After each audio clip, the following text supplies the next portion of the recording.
Hi guys, araw na naman ng Webes. So ayun guys, parang naguguluhan ako ngayon sa mga pamamalakad ngayon guys. Tulad ng ibababa yung presyo ng bigas. Di na ibaba na. Yung mga bilihin naman napakamahal.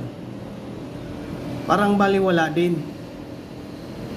Tulad ng mga isda, gulay, karne, ang taas ng presyo. Pero ang kawawa naman yung mga mangingisda. Kasi papansin yung mga mangingisda guys, magkano lang bibiliin sa kanila yan? 50 ang kilo. Magkano ibenta dito? 250, 300.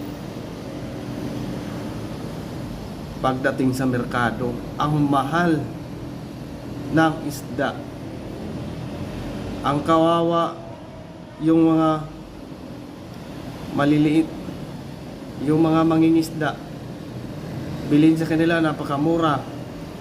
Pag dinala sa merkado, napakamahal. Dapat kung mataas sa merkado, taasan din nila sa mangingisda. Kahit paano makaangat din sila. Kasi isang bisis pumunta ako dyan sa dagat guys, ngayon kita ko yung mga mangingisda, nagbinta sila ng isda. Ang bagsak presyo. Samantalang gumasto sila ng gasolina, yung net, pagod. Bilhin lang ng magkano lang bilhin sa kanila ng isda, ang baba. Pagdating sa merkado, mahal. So ayun guys, hanggang dito lang muna, and thank you for watching, and God bless you all sa ating lahat.